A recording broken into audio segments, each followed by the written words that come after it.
Tonight on Major News, live with Angela and Matt. Hasn't started. We're gonna break down the major. What? Yeah, go for it. We're gonna break down the major news for global economy and geopolitics, and discuss the hottest developments in Web3 ecosystem. Then we're gonna bring the most curated videos using the MAJR browser extension, which you can find in Google Chrome Web Store. All right. Good to see you again, Angela, and welcome everybody to Major News. As always, this program is brought to you by MAJR, the ultimate membership for the video community, trying to capture more value for viewers and creators out there through a membership model. So if you are a viewer, which you are, and you watch video, which most people in the world do, and you're a content creator, MAJR is for you. So check it out at majordao.io. All right. Back to you, Angela. Let's get into the news. Oh, what is the most popular topic in recent, I could say like year and a half? It's just inflation. All headlines, inflation is rising, interest rates are rising, what to do? But one interesting fact is that 63% of Americans are living paycheck to paycheck. It's hard to believe in this because America should be one of the wealthiest country. If in US people are actually living month to month, and they're not even able to save, what's going on in the rest of the world? Yeah, I know it's crazy because the American consumer is still spending a lot of money. I don't know. I guess the United States and most people in the United States just aren't good with saving or investing. I think half the United States has maybe $400 in their bank account and literally no financial assets. And so, yeah, it's sad to see that, more than half, 63% are living paycheck to paycheck, especially as prices are going up across the board. Mortgage rates are going up. So yeah, it's tough to see, but I mean, that's kind of the current conditions right now. Yeah, I think like families are definitely struggling. Rising prices continue to outpace growing wages, right? We think we get some gains in our wages, but actually they're eroded by inflation. But I have one more interesting news to talk about that I'm actually looking forward to. That's the Lord of the memes, Elon Musk, carried a sink into Twitter on Wednesday as the deal nears close. Elon Musk made his presence felt at Twitter's San Francisco headquarters, posting a video clip of himself walking into the office carrying a kitchen sink and changing his public profile descriptor to Chief Tweet. Yeah. Can you imagine being a Twitter employee and like waiting for a new boss and everything, and you see Elon hanging a sink and going to the headquarters? What do you mean? What do you think? What is his like PR on like deadlifts then? Yeah, I mean, that guy knows how to make a scene, definitely make an entrance. I think that was like the most tweeted, most popular tweet of the week. And bringing a sink to Twitter in front of all their employees, I guess, didn't you say it was to let it sink in that he was taking the company private?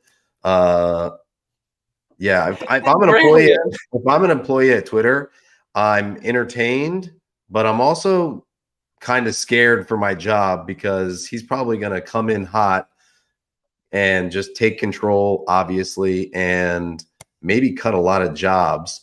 But the guy knows how to mix it up, and hopefully he makes it a better user experience.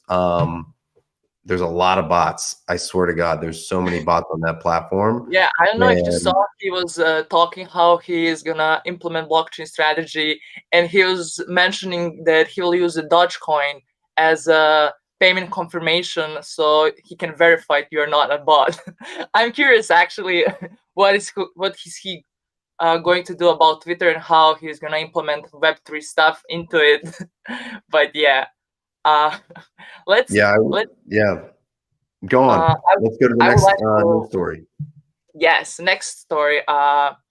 Anderson Horowitz went all in on crypto at the worst possible time. But now, when we are talking about VC funds and everything, this thought crossed my mind. Does Elon Musk have any like VC funds related to him where he invests in like early stage Mars companies?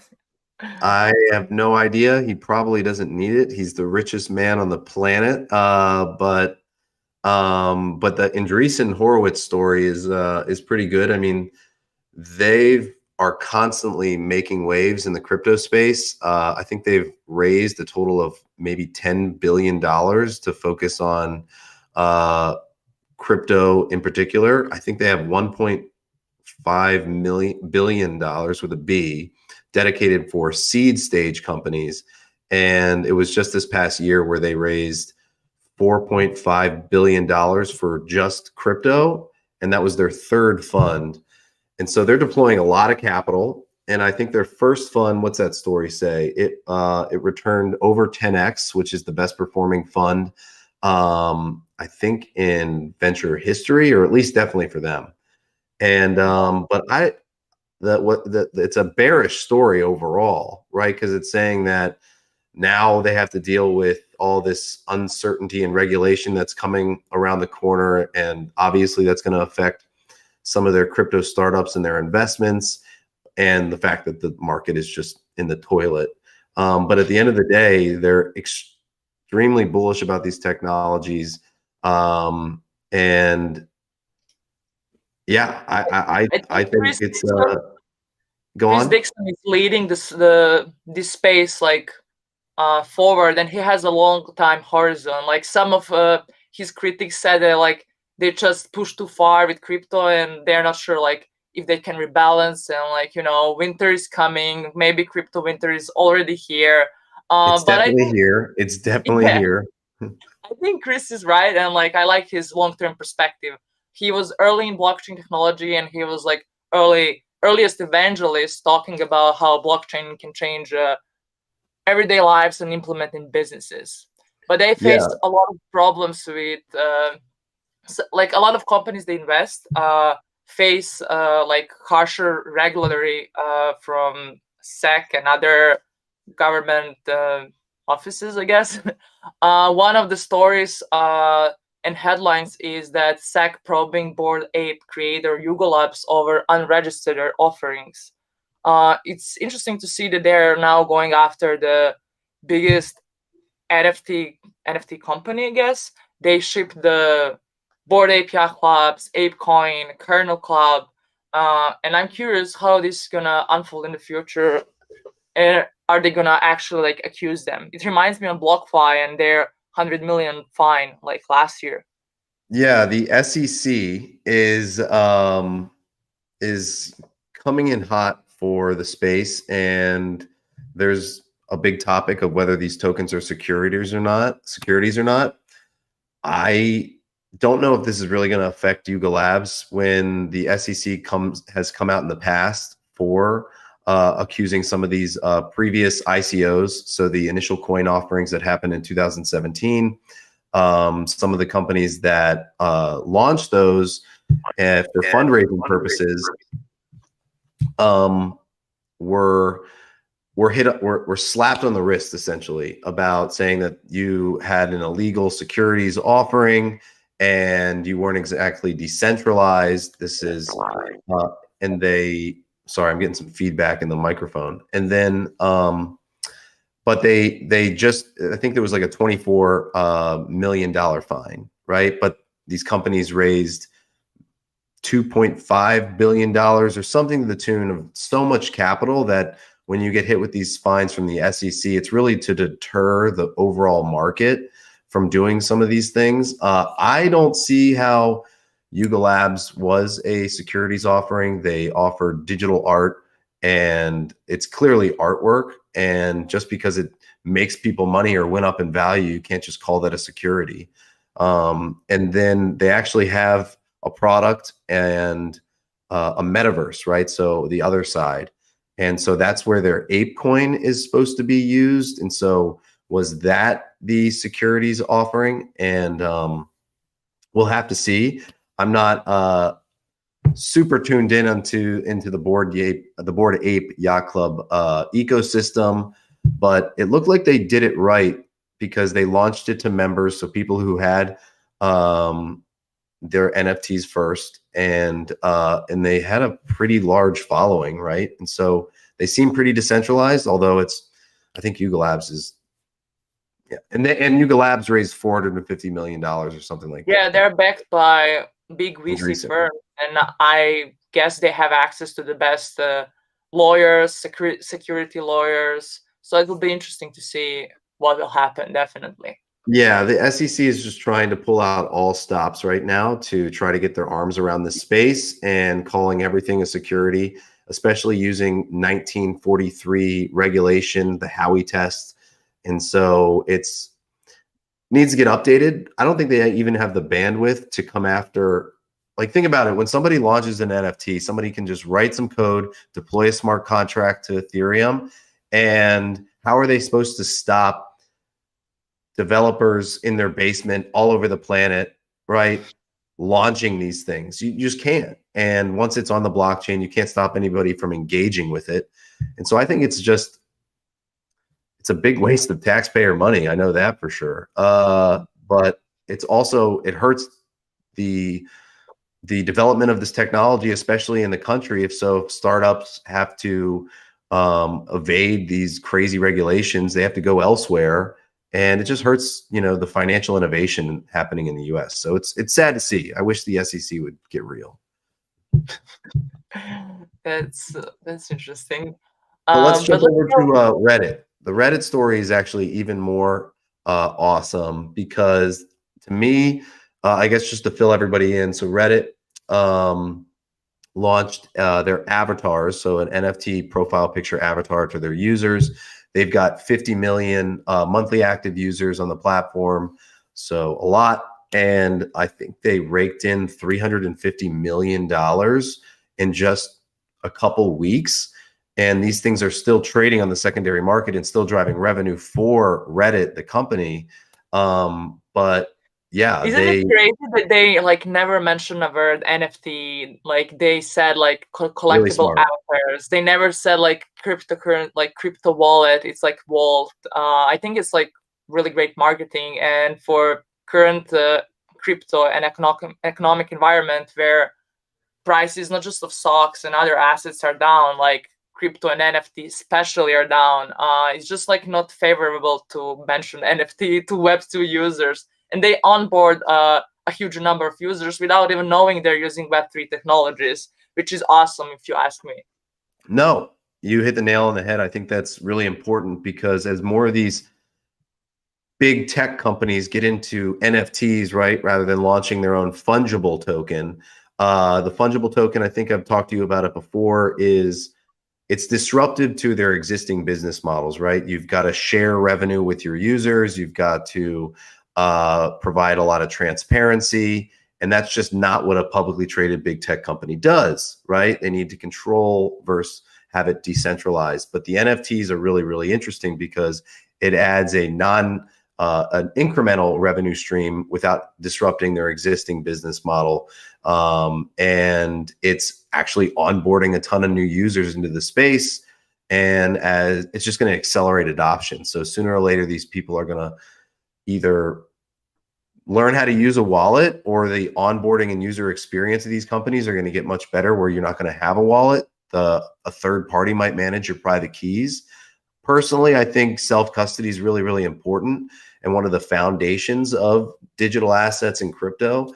But at the end of the day, people don't really care about what technology, what rails they're using, as long as it's a good user experience. So I think it's a really good note to startups in the space that maybe don't say everything's an NFT, don't use the crypto lingo, and just really focus on providing value and a quality user experience. So really good story. Love it. And I think we'll see a lot of new big tech companies jumping into crypto. Yeah, but also we saw some of the big Web2 like brand names just fail to roll out their NFTs. The same thing happened with some of the influential like singers, rappers, or something. So like they should understand better Web3 communities and overall space if they want to tune in and like be part of this innovation. But let's go on second section, which is section when we talk about the top curated videos in MAJR browser extension. We have two videos here to discuss. Can you tell me, Matt, what you picked for this week? Yeah, so for everybody that doesn't know, the MAJR YouTube extension connects wallets to YouTube and allows users to curate their favorite content via voting, and also personalize their video feed and earn ETH. And so it's an onboarding tool into the MAJR DAO membership, and it's just another way or another service and technology to help capture value for viewers and content creators. And it's great. So one of the videos that I curated this past week was on Preston Pish's channel, and it's one of it's not a new video, but it's one of his Bitcoin fundamentals videos when he talked to Michael Saylor, the former CEO of MicroStrategy, so the publicly traded company that holds the most Bitcoin. I think it's $2.4 billion worth of Bitcoin on their balance sheet. And Michael Saylor just does an amazing job at comparing talking about digital scarcity and why it's important for money to be scarce. I mean, when you look at how the money supply increased 30% or close to 30% last year, or the United States printed 50% of all dollars in existence in the last 2 years. So it's crazy. And that's, and when you expand the money supply that much, if you want the value of that money to maintain its purchasing power, it's the productivity of the economy needs to expand with it, which it obviously hasn't. And but what Saylor also talks about in the video, and he's talked about it before, is really trying to tackle the misconceptions around Bitcoin's energy consumption. Bitcoin consuming energy to make hard, sound money is super valuable because money is a technology. Everybody uses it. And especially if it's going to increase in value over time, that kind of hedges your bet against inflation. I think the inflation card is still in play. But he talks about digital energy and the fact that how it consumes energy but it unlocks specific, energy resources that might be hard to get somewhere in the wild. Like think about like a waterfall in the Amazon that probably could produce a lot of energy, right? But it's landlocked. You can't get the energy out there. But Bitcoin allows a way to monetize that and capture that energy, and then that could eventually be used to build an economy, right? And so I probably butchered it and didn't do exactly a good job explaining the whole video, but check it out. Preston Pish does an amazing job talking about Bitcoin in particular, and has a lot of great videos that I've been curating in the extension, and hopefully people are watching them. But yeah. Yeah, I couldn't agree more and emphasize the importance of Michael Saylor's work. He's not just educating people about importance of Bitcoin. He also brings awareness about economic environment, money, like importance, like how to save effectively, not fiat currencies, actually some digital assets that have deflationary trades. So yeah, thank you, Michael. And let's go to the second video. Right. And the second video that I curated this past week is on the Blockworks YouTube channel. So another really informative channel that produces a ton of content. It's about macro, it's about money, it's about digital assets, Bitcoin, crypto, Web3, you name it. They cover it all. They do an amazing job, get a lot of great guests. and they were talking to Brent Johnson, who is an investor, but also a money manager. And he has this theory called the dollar milkshake theory. And he's talked about it for years. And for anybody that doesn't know about it, excuse me, it's about how when you're getting closer to the end game, and in a highly leveraged US dollar economy, that capital flight or capital will move to where it's treated best.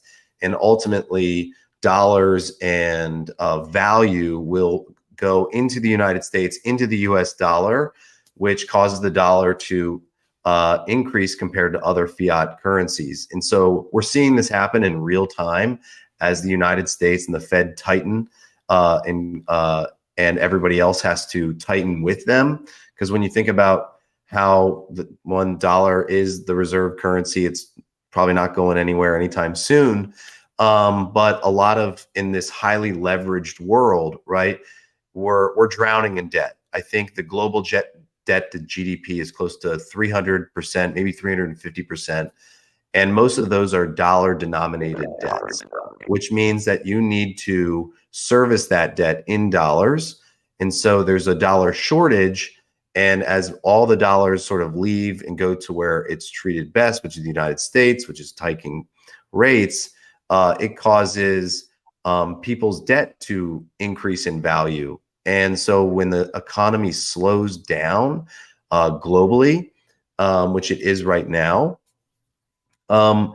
there's less dollars going into all these other countries that are indebted in dollars. And so they need to then either print or get dollars, and either borrow more, right, to pay down their debt services payments. And so this dollar milkshake theory is how this is playing out as more dollars and flood to the cleanest dirty shirt in the laundry, as they say, which is the US dollar.